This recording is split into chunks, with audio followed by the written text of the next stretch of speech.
On this week's episode of the Autohaus podcast, you'll get these comments like, it's a shame they're driving that classic on track, it should be preserved, but I think exactly the opposite of that.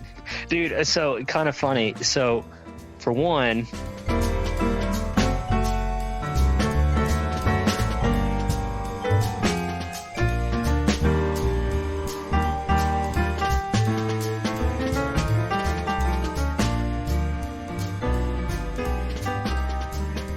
This is the Autohaus podcast. I have another guest all the way in a whole nother time zone. Could you say your name and give yourself a short introduction? Yeah, I'm Jacob, live in Kentucky, and I drive a 1984 Corolla Levin GT Apex.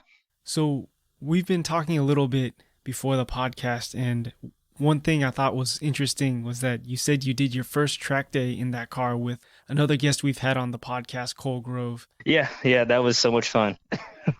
So talk about that. Like, what's the distance between you and Cole? And then, like, what was that first track day like? So Cole lives in, I think he lives in Indianapolis, Indiana. I'm not sure exactly how far away that is. I think I want to say like 3.5 hours north of me, maybe more. But yeah, we linked up pretty quick, obviously with him being a Corolla guy. I feel like a lot of the Corolla guys, we just had each other on Facebook and stuff, and when we lived somewhat close, we start chit-chatting, whatever. But yeah, man, track days is something I've always wanted to do, and the company that puts together the track days at the NCM Motorsports Park, which is the track at the Corvette Museum in Bowling Green, Kentucky. Oh, okay, cool. They're called Bench Tokyo, and I know Cole's done. He's done it way more than I have, and so yeah, I decided to just jump right in. So I just trailered my Corolla down there and ripped on it and learned a lot. It was so much fun. So backing up a little bit, how did you get into this chassis in the first place? So I feel like a lot of people are going to kind of cringe when they hear this, but I actually was introduced to the A86 through Initial D. But in my defense, I was like in third grade when I first saw it, my first episode or whatever. I remember my dad picked up he rented a English dub version of like the first few episodes, just because my dad's a big car guy too, and he brought it home and we watched it, and I was like hooked ever since. And of course I grew up playing Gran Turismo and stuff, so that obviously I had every single A86 and every single Gran Turismo game. So it quickly grew to an obsession long before I even owned one. So was your dad into import cars at all? He's more into like the muscle car American side of stuff, especially hot rods, but he's just a gearhead all around, so he likes anything with wheels and a motor, and obviously he passed that trait down onto me. So I was gonna say, we have someone local who, when they first bought their Corolla, their dad's really into Italian cars, and for the longest time, that Corolla, the dad would be like, he'd refer to that car as the Japanese car, right? Yeah. No, my dad's not like that. He loves all kinds of cars, and especially when I started getting into Corollas and stuff, he've always thought that they're really cool and stuff, so he was stoked. But yeah, it was Initial D. That's what started it all for me. Nothing to be ashamed of. That's actually, as much flack as people give, that's like the rumor, right? Or the misconception is like, oh, you got this car because Initial D. But, the more people I talk on the podcast about it, like, it's a pretty common thing. And like, I don't know, at this point, it's like nothing to be embarrassed about. So yeah, it's not, I wouldn't say that. I can see where the confusion. It's kind of a gray area, because I didn't get the car because of Initial D. I didn't get it because I wanted to be like Takumi, and put a sticker on the side and deliver tofu. But just the overall, I feel like the vibe of the car is what really drew me in. So and then it just blossomed from there. So it looks like you got your Corolla actually relatively recently. Yeah, I've had it for.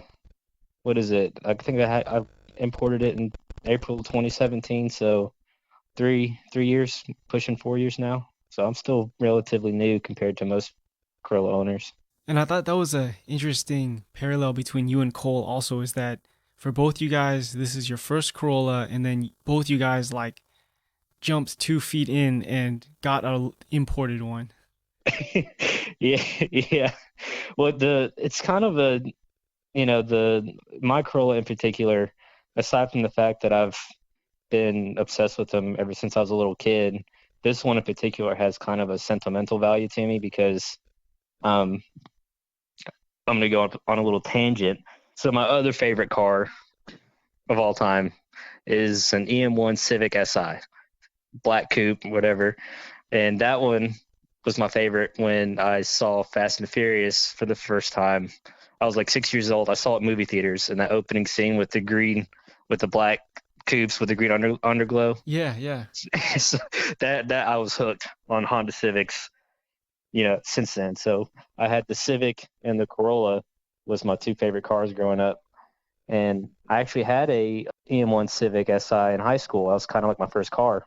And I did, all the dumb stuff kids do in Hondas, wrecking them, racing them, whatever, just doing stupid stuff. And I think I wrecked it twice. No. One big time. And and that was when I was about to graduate high school. And so I wrecked it and didn't have a vehicle. And at this point in time, I was kind of like, what do I want to do with my life, since I'm about to graduate. And where I live in I grew up in Georgetown, Kentucky, which is where the Toyota plant is. And a lot of people, when they in Georgetown, they just go work at Toyota or whatever. And so I kind of had to make some big decisions on what my next step was going to be. And I didn't want to go to Toyota and work in a factory.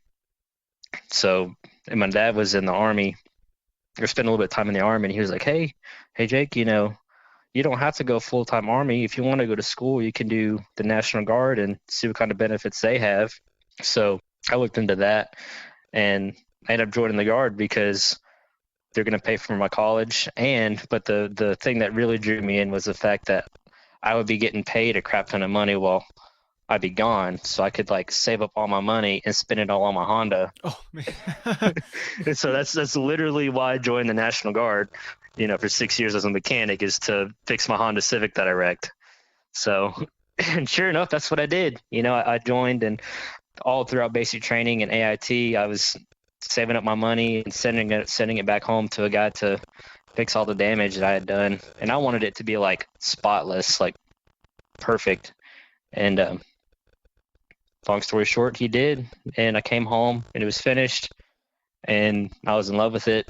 I think I had Coney yellow shocks, ground control coilovers, eye-box springs, and I had it lowered on some Rotogrid V's.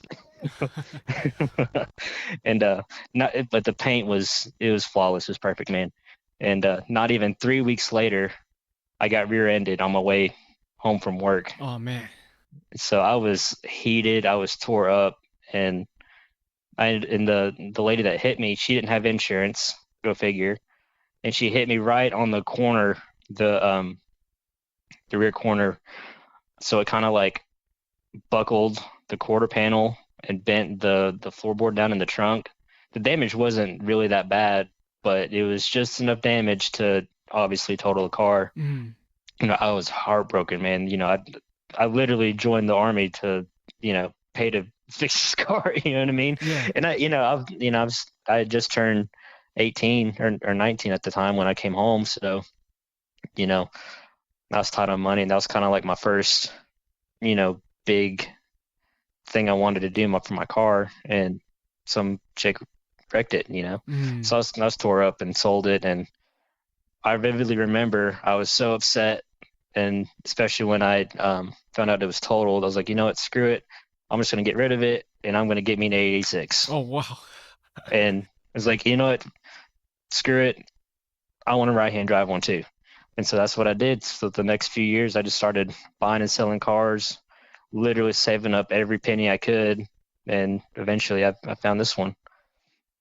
So and this was all, by that time I had, I started college at UK, and so I had a part-time job at a Toyota dealership, and I was doing the guard thing on, 1 weekend a month. So between those three things, I was pretty busy all the time, but I still made it a point to constantly save money and hustle when I can or when I could Hmm.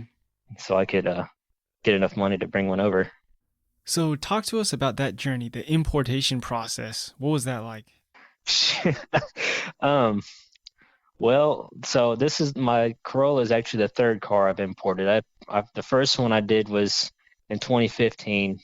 It was just a base model Sylvia S13 with the CA 1.8 motor, automatic, super basic. I just did that kind of just to learn the process and see if it was doable. Hmm. I felt like, you know, 2014, 2015, that's kind of when importing not I wouldn't want to say it was like super popular, like everyone was doing it, but that's when people started to, you know what I mean? Hmm. Like Japanese classics, they weren't as big as they are now.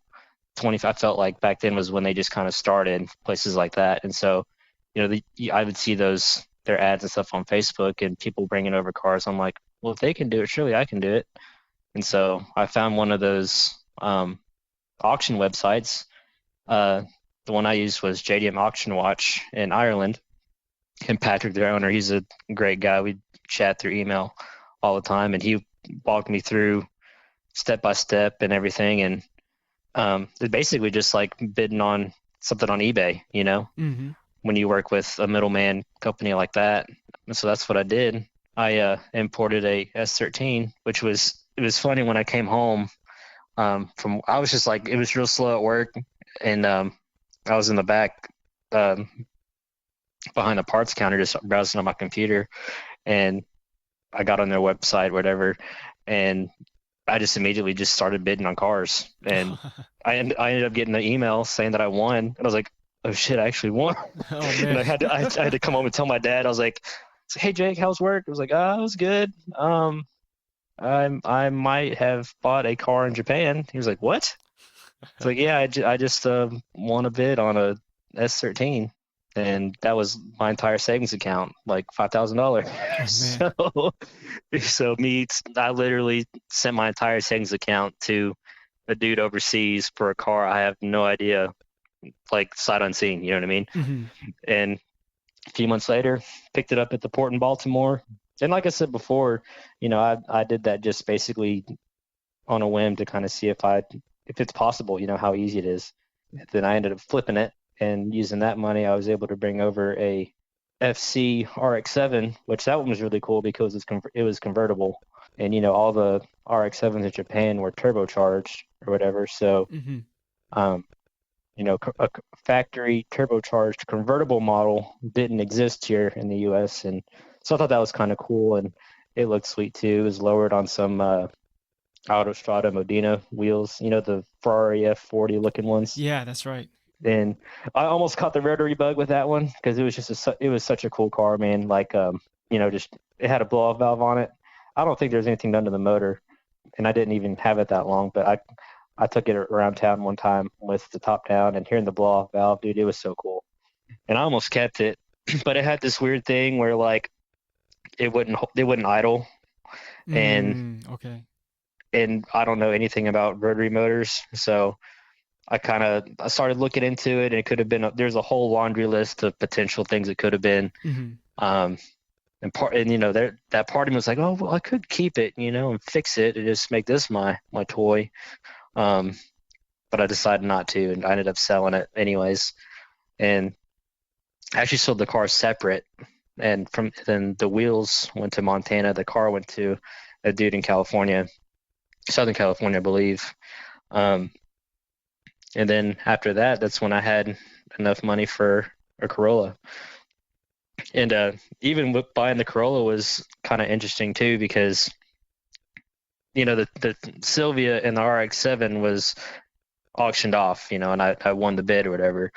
But when I talked to Patrick, I was like, hey man, I really want an A86. It's like my favorite car ever. You know, do I have to wait for one to pop up on the auctions or whatever? And he was like, no, if you find one at a dealership you like, shoot me a link and we can work something out.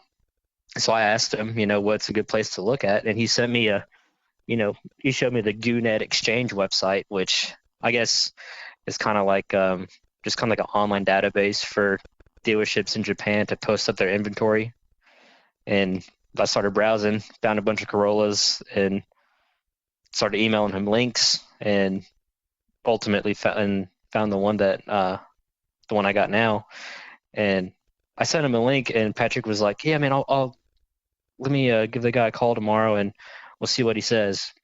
I get an email back the next day, and he was like, "Hey, I spoke to the owner of the dealership. He actually doesn't want to sell it to you. Man. He wants to keep the car local and get a kind of like a service plan going on it." And I immediately responded to the email. I was like, "Nope, tell him it's mine.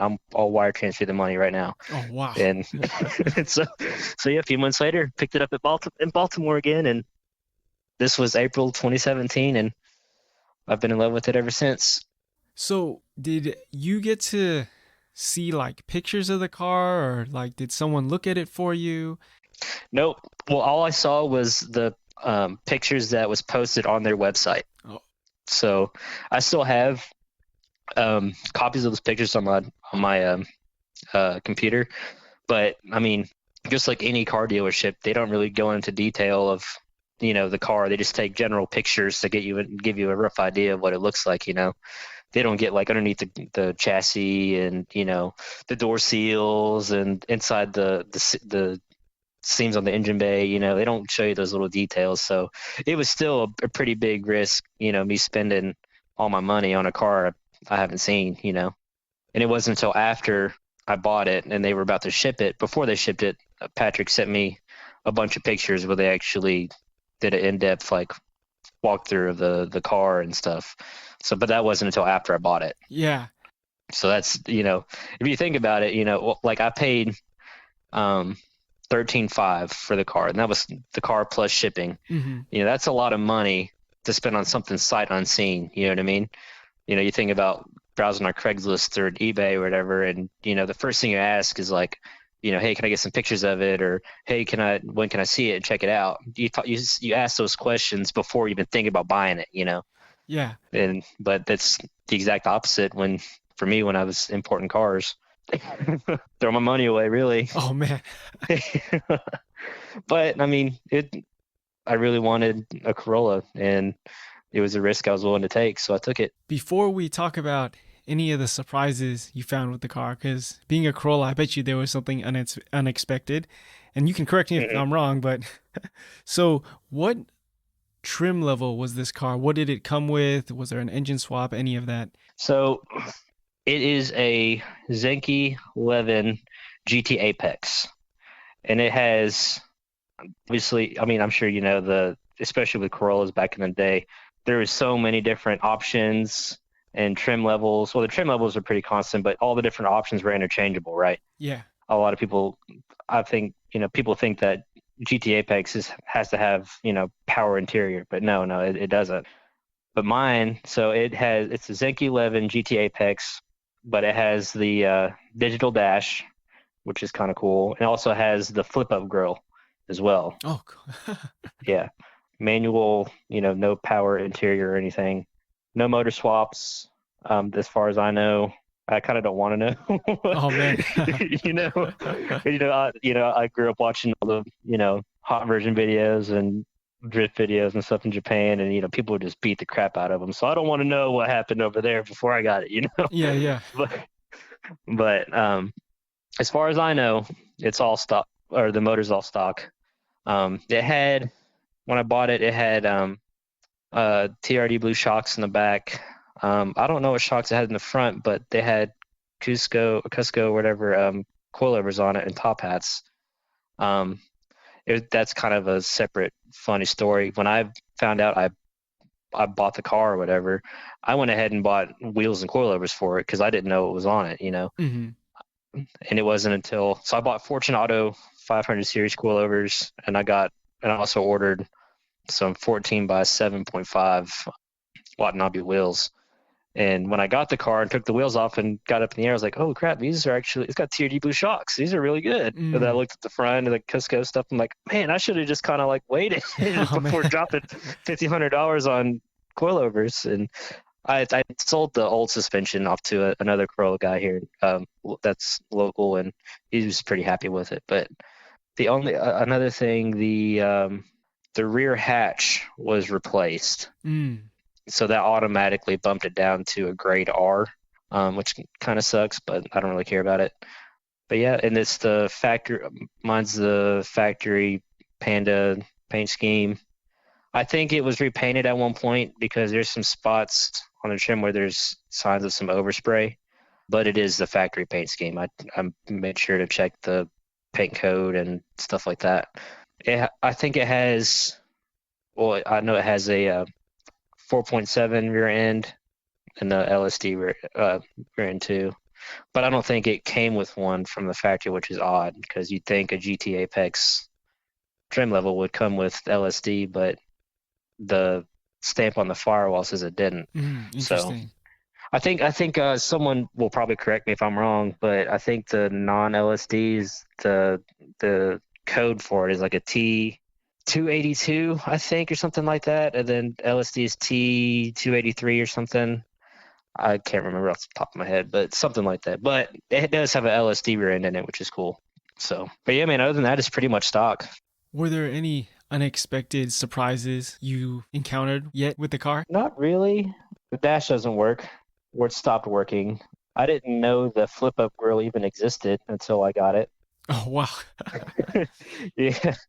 But the car itself was in pretty solid shape. I mean, obviously it's an old Corolla and it's from Japan, so it's sat in a parking lot somewhere for a long time. So there's signs of some surface rust here and there, and there's a few small minor holes in the wheel wells. But overall, the chassis is solid. Which I thought was real surprising. Well, I kind of looked down on it because, like I said before, I bought it sight unseen. Trying to think of what else I noticed when I got it. No, to be honest, there's nothing really that stuck out to me really in a negative way when I bought the car, other than the flip-up grill being a nice surprise, and the wheels I had on it were some old school Volk racing mesh wheels, 14x7s in the back, and then 6.5s in the front. Those are real cool. I wish I sold those, but I wish I should have kept them. Mm. So one question I have for you, since you've imported 3 cars already, Mm-hmm. is I've heard before that Japanese Corollas don't come from the factory with undercoat, but the cars, the JDM imports I've had in the shop, none of these cars have come with undercoating at the bottom. Is that the same case with the all 3 cars that you bought? I would say so. Yeah, I've never noticed, but that's but yeah. Now that I think about it, none of them have any kind of coating on the bottom, which I think that's why they're so prone to rust over there. If you're not careful where you buy your car from, because Japan is an island with lots of moisture, so it's just rust is bound to happen in a place like that. But yeah, mine doesn't have any coating on the bottom. And then as far as where you live in Kentucky, like even like local ordinances or state laws, are there any like restrictions or headaches with owning Japanese import there? Oh, dude, Kentucky's awesome, man. I like people talk about their nightmare stories out west, and like I read about it. I'm like, man, that sucks. Because literally all I have to do, like, for one, getting a car titled in Kentucky is cake. Really, all you got to do is just take your paperwork to the DMV and then have a sheriff make sure your VIN number matches what's the paperwork. They don't even check to make sure it runs. They don't check horns, lights. They don't check anything. They just look at the VIN number and see if it matches your title, and that's it. Um, and for importing cars, that was kind of interesting. The first time I did, especially the DMV they didn't know what to do. Like I had to tell them what to do. Like they didn't know what to do with the paperwork. They didn't know what anything was. And I was like, oh, well, here's my export certificate. Here's this, and there's the customs paperwork. They just kind of like stared at me, didn't know what to do. But once they took all the paperwork and stuff, getting the car titled was cake. They don't check anything really. And since JDM vehicles don't have a 17-digit VIN number, I get to pick whatever VIN number I want. Oh So, man.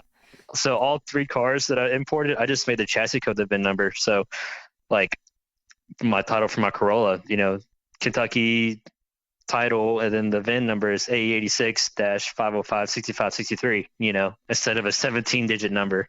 So Wait, it's pretty cool. so I've never heard of this before. So in your state, when you import a car, you just choose your own VIN number? If the car doesn't have a VIN number, you get to kind of pick whatever you want. Oh, if the car doesn't have a VIN number. Okay. Yeah, yeah. So it's cake. And there's no, like, we don't have any smog laws or anything like that. And the only really trouble I've ever gotten with my Corolla is when I got pulled over and the cop didn't realize I was on the opposite side. Oh, But other than that, there's Kentucky is awesome as far as car laws. There aren't really any. So oh man. So what's the Corolla community like out in Kentucky? I know, just paralleling with Cole again, that for him, where he's at, there's actually very few Corollas. So what's it like out in Kentucky as far as the Corolla community? oh, it's the same way, man. I can literally count on one hand the number of Corollas that I know of. And we don't even all live in the same town. We're kind of spread out through central Kentucky. We all know each other and chit chat through Facebook and Instagram and stuff. And me and a few others get together whenever we can. But even still, numbers are super, super small compared to what I feel like, out west in NorCal or something. Like Cole, for example, me and him linked up through Facebook. I realized he lived in Indianapolis, which is within driving distance. And so we started chit chatting and stuff. And he was there when the track day and stuff. And, we bonded I felt like we bonded pretty good over, during that event. That was like the first time we met in person. But even still, even with numbers being super small, we all get super stoked when we see each other. Because I feel like that's any Corolla guy. But the fact that we're so like the numbers, we just don't have the numbers, we get excited anytime we see each other. And anytime we find out there's one, like someone has one or bought one, we're like, oh, who's that guy? Do we know, like, who does he know? Stuff like that. But it's fun. It's nothing like, I feel like, out there in California, but it's still a pretty close community and we all help each other out.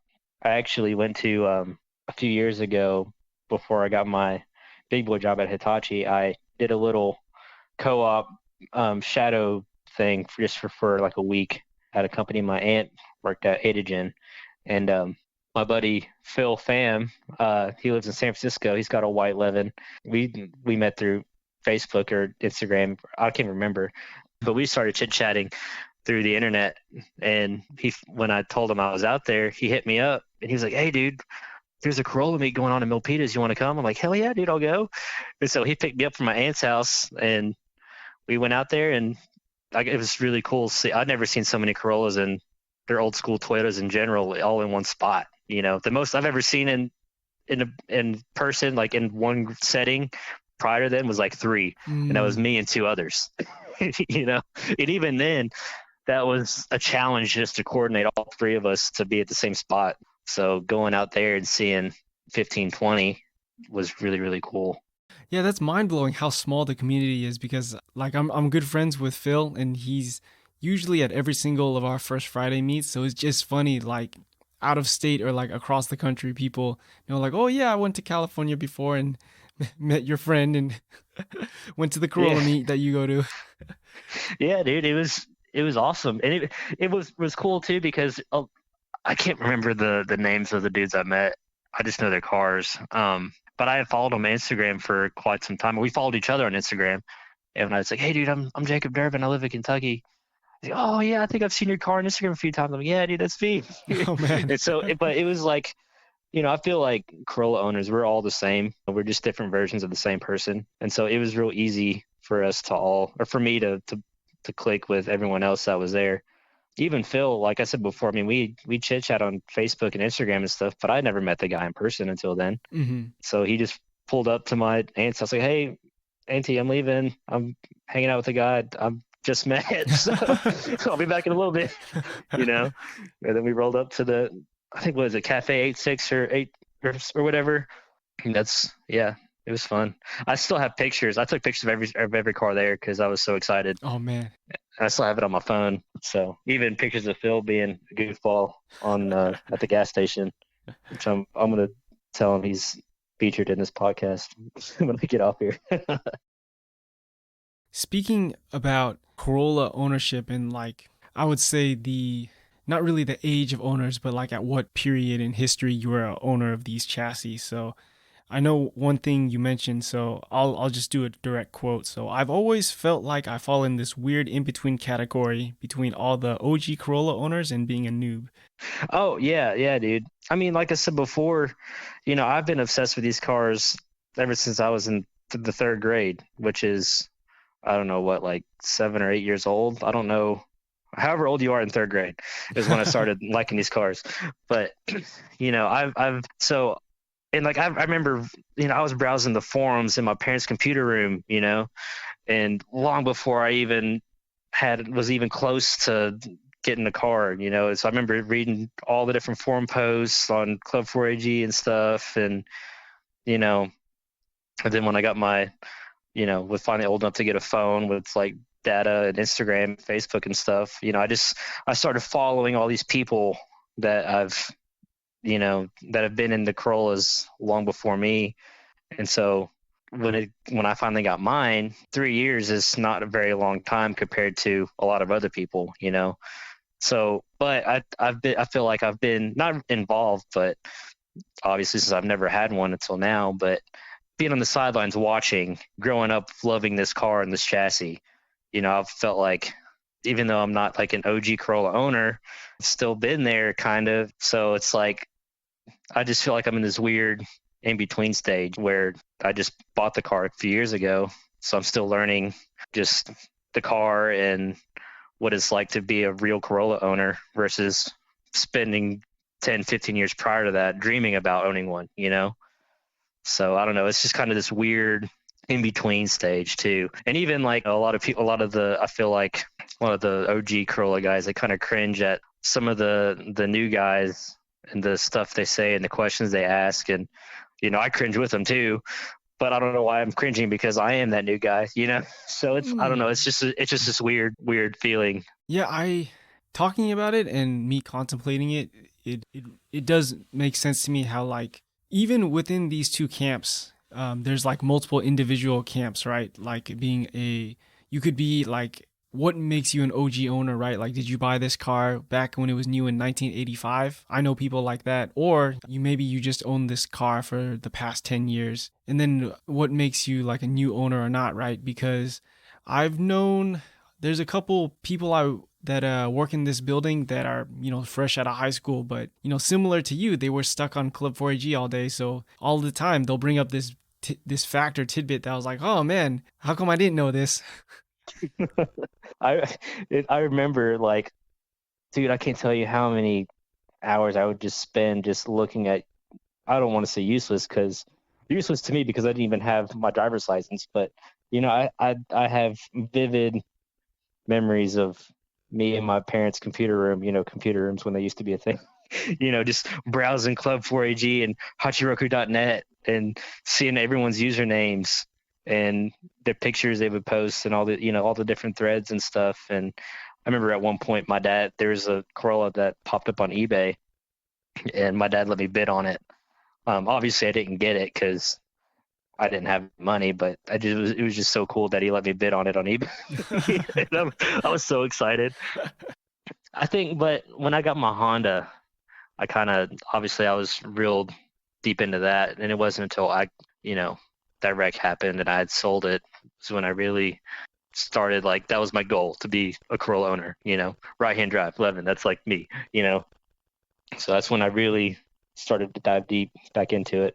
And there was also a period of time, I was also real involved with like music and stuff too. So that was kind of like my thing for a long time. But even still, I would browse Club 4AG and stuff all the time, long before I even bought a Corolla. So another thing that's a big split, even between people who have been a Corolla owner for a long time or people who don't own one, want to have one, is the prices of these cars now in we're about to go to 2021. And this is one that I see a really big divide on. And I know you had some opinions on the prices of Corolla. So what do you think about what Corollas are going for nowadays in 2020? So obviously, everyone wishes it was like the heyday when you could pick up a GTS for like a few $100s, right? That's like the dream, especially now considering that's like $10,000-$15,000. But with that being said, I think the prices will increase inevitably. We're seeing a shift between Corollas being disposable, cool, fun, disposable cars to now being collector's items, right? We're in that weird in between stage where they're getting rare and they're still just as popular, as even more popular now than before. Especially now that you got to think there's plenty of other whole generation of guys like me that are just now getting out of high school, getting out of college, and finally got money to go out and do Corolla stuff, right? So that's like a whole crowd that's wants these cars on top of the people that have wanted one or that are already in the whole thing, So the prices will go up inevitably, I think. But on the flip side of that, we shouldn't be purposely increasing the prices. You know what I mean? I see people all the time trying to sell SR5s for like too much money, more money than I pay for my Levin. I think that's stupid. We shouldn't be, that doesn't help the prices go up. You know what I mean? That's kind of my opinion on the whole thing. And plus too, and this is a little side note, but I feel like this can really go both ways, and I might get some heat for saying this, but the prices kind of filter out people to get in the chassis. You know what I mean? Okay. Like Yeah. I feel like if someone really wants a Corolla, if they're a genuine Corolla guy, even before they even own a Corolla, they're going to pay the price no matter what. You know what I mean? I'd much rather have a community of guys like that where they're all in versus people that are just in it for Instagram likes. You know what I mean? Oh, yeah. So I think if people, that crowd that are all about the clout, try and get into Corollas because they think it's cool, so they see how expensive they are, be like, oh no, screw that. I can just bag my Jetta with 3-piece wheels, you know what I mean? Mm-hmm. Or something like that, you know what I mean?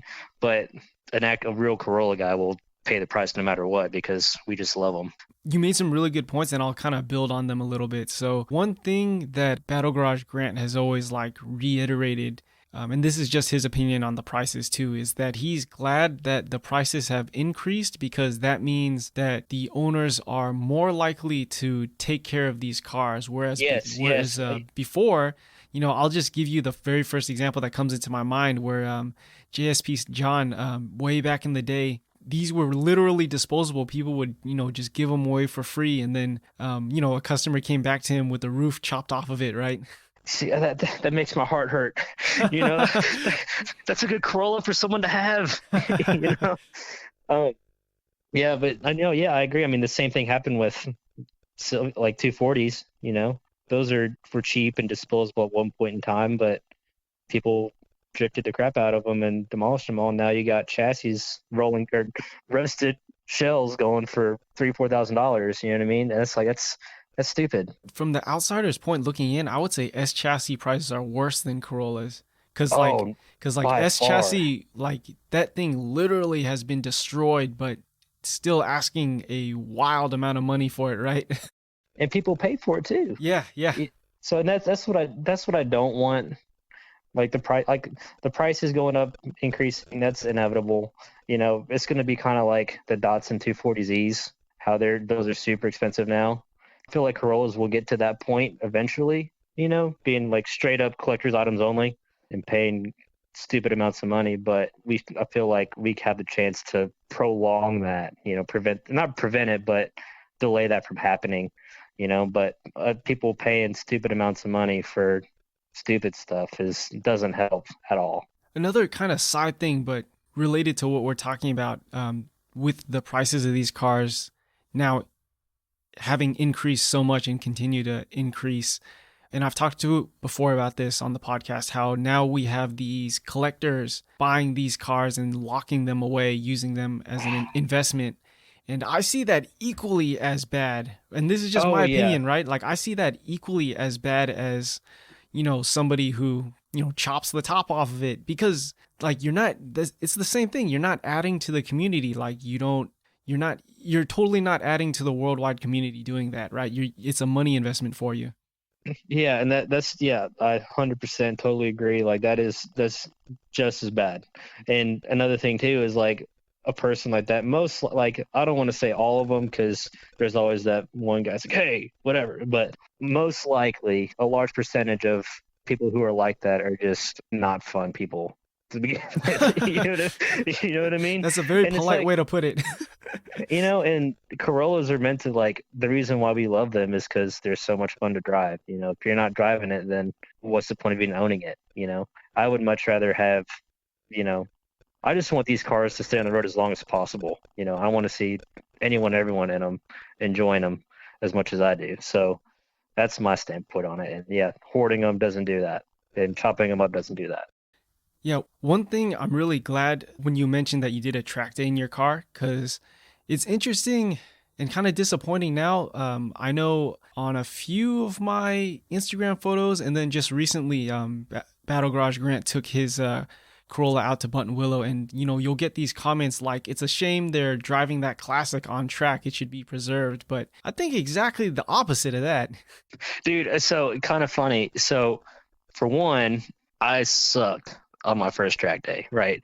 I had never been on a track. I had never even really been autocrossing before. And the track at the bowling green at the Corvette Museum is like a legitimate road course with like super technical sections, super high speed sections, really steep elevation changes. It's a legit road course. And I was out there thinking I'm playing Gran Turismo. Mm. So I actually spun out like 3 times. And I didn't even, so it's hilarious. I didn't even change my brake pads. I didn't change my brake fluid, nothing. I just rented a U-Haul trailer, loaded up all my tools in my truck, and just went out there and sent it. But the car took it. It didn't skip a beat at all. The only thing that happened was obviously after the first session, I had no brakes Oh man. because I didn't change my brake fluid. But that's on me, and I snapped my bleeder valves at the end of the day. But other than that, like, dude, I was keeping up with all the newer cars with twice as, 2 times, 3 times as much horsepower as me, and there's even a guy, he had some kind of new fancy Dodge or whatever, and had this super nice enclosed trailer, whatever. And he came back after like the first or the second session, was all pissed off because his radiator was leaking or something, and he was super upset. Like, man, in my head, I'm thinking like, that sucks. Meanwhile, I got a U-Haul and a 40-year-old Toyota, Mm. and I'm just going out there just tearing it up. That's another reason why I love Corolla so much, especially mine. Is, I grew up reading posts and interviews and hot version, and even this podcast. People made the comment how these cars really train you to be a good driver, and they punish you when you make a mistake, right? That's like, everyone knows that, and experiencing that for the first time in real life was crazy. Like, all 3 times where I had spun out was a stupid mistake that I had made, and looking back, it's like, now I know next time I go out there, I know what not to do. And I think largely me making my mistakes was, for one, it was like 2 of them was I was coming like over the huge hill on a sweeper corner or whatever, and at the crest or whatever, the rear end got loose, and I spun out or whatever. And there's that, and the fact that I had no brakes, so I'm like over here trying to slow down mid corner, and that's a big no. And so, the car told me, yeah, dude, you messed up. There's no going back. You messed up. So, but it's okay. Let's try again. That's kind of the vibe I feel like when I was driving the car. So, in the third time, I just came in too hot on the straight stretch, whatever. And like I said before, I had no brakes, so I was like panicking when my car wouldn't slow down, and just came in too hot and spun out. It was funny. After the third time, this was towards the end of the day. The people who put the event together was like, "Hey, man, this is the third time you spun out. Like, are you okay? Like, you should slow down, take it easy a little bit, focus on your driving, be smooth." And that entire time, I had an instructor with me. They asked him like what I was doing wrong, and the guy was like, "He's not doing anything wrong. It's just the car gets loose, and when it gets loose, next thing you know, you're 180 degrees in the opposite direction." And the event host, Drew, was asking me the same questions, and he was like, he asked my instructor, "Hey man, have you driven his car yet?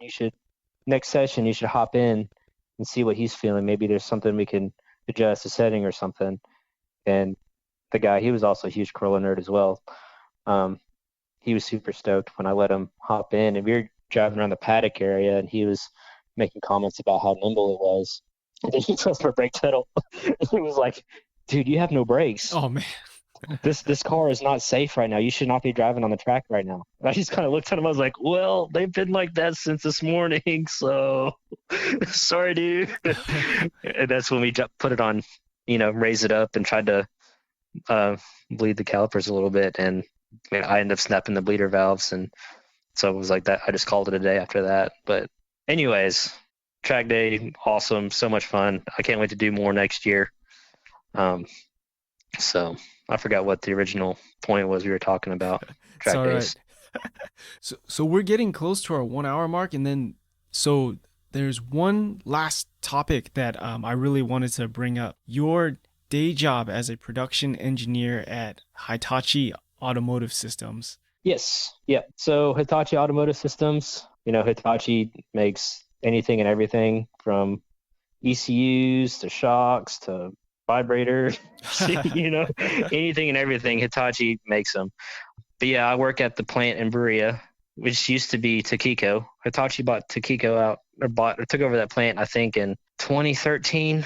And all we do there is make shocks for all the major manufacturers. My section in general, I specialize in monotube shocks for Ford. So I make all the shocks for the Ford F-150s, S550 Mustangs, P375 Rangers, and there's a few other product models. I don't know what cars they correspond to, but that's all me, dude. Monotube shocks all day, every day. So I think I've seen you either on Facebook or Club 4AG trying to start this project, dynoing shocks. Can you talk a little bit more about that? Yeah, so I just think it'd be cool. So at work we have damping force machines, and basically they're kind of like, what do they call? What's the other fancy term for them? Shock dynamometers or something? I don't know, but we call them damping force tester machines. And basically they exercise a shock at various speeds and plot a force versus velocity graph, kind of like what you see on Fortunato's website when they advertise their digressive piston valving, whatever, that little shape, like curve graph thing. Mm-hmm.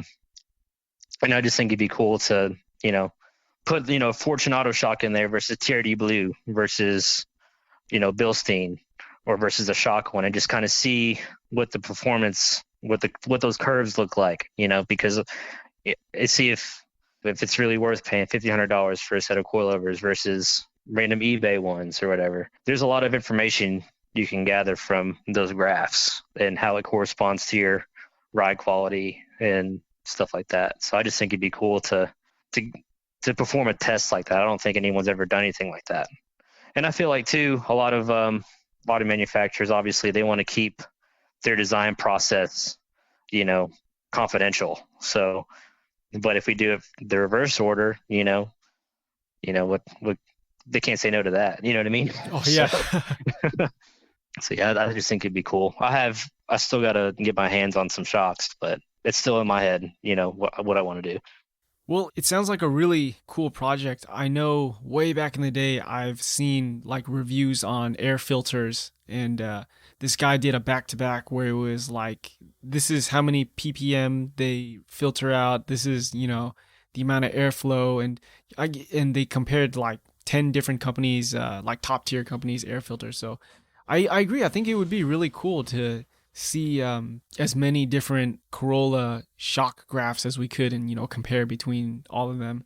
Yeah, exactly. Just being able to have something to look at and see, like, hey, a TRD blue shock at like damping like setting 3 is the same thing as Fortunato on its softest, or something like that, or see how they compare to a stock shock and kind of see the force versus velocity curve and stuff like that. You can really tell too. Especially like Fortunato is their digressive valving is pretty cool too. Just me like at work thinking about those graphs. A shock is supposed to force is supposed to increase as your velocity increases, right?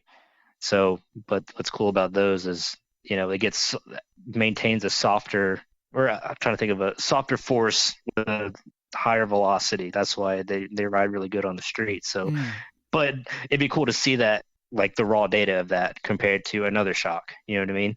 See if it's really what it's doing or what they claim it's doing. Yeah, I completely agree with that too. And then even more, I guess not controversial, is probably not the right word for it, but all the major coilover manufacturers for our chassis, putting them head to head on the dyno graph and seeing if, what the company claims is true, because, the graph's not going to lie, right? Yeah, exactly. And, a lot of people, they refuse to buy, suspension stuff made overseas, or, Fortunato or Annex is the same thing as Tyne or whatever, eBay, whatever. It all comes from the same factory. I mean, material-wise, maybe, but assembly process, not so much. The assembly process was really important, right? So, and that even still, with looking at the raw data, you can see how good a regular, just a cheap shock is compared to a super expensive one. See if they really put as much time into the development and the assembly of how everything is supposed to work together. I think that'd be really cool to be able to see that in the data. With that being said, I'd really like to help you get some shocks going and, get some data from those graphs. So, and I bet you there's a lot of people who would be willing to just like volunteer out some shocks for you to dyno. So, yeah, the more the better. If it's, dude, it's kind of funny you say that, because just last week I was talking to one of the prototype guys. They have a super nice lab, and they're a separate group from the engineers. But I brought up this project to him, like my idea. I was like, dude, one day you got to show me how to use your fancy Davig Force tester, because I like to do some testing of my own in my free time. And I told him about it, and he said, oh yeah, dude, we can easily do that. Like, what's really cool is this machine has a program simulating a racetrack. I'm like, oh really? Dude, that's sick. Because I was just going to use like one of the crappy old machines on one of my assembly lines, but his fancy one has, can simulate a track. So that's even better. Let's get a whole bunch of shocks, put them on the same simulation, and see how they do. And get fancy printouts of all the graphs and numbers and stuff. I'm a super math nerd, so I'm really into stuff like that. So yes, whoever's listening, or whoever will be listening, if you want to send me your shocks, I'll take care of them. Well, Jacob, we're just about at our 1 hour mark, and I want to thank you so much again for coming and speaking on the podcast, man. This has been great. No, thank you for having me, dude. I love it. So before you go, if we want to see what that car looks like, if we want to see what you look like, if we want to send you some shocks, where can we find you? Instagram, Jacob Durbin, just like Jacob Durbin, but flipped. My forum name is JRD. And yeah, that's pretty much it, man. So thanks for having me. Oh, thank you too, man. And then, yeah, this has been great. We'll have you on again. Yeah, man, have a great rest of your evening. Thank you. You too. All right, man.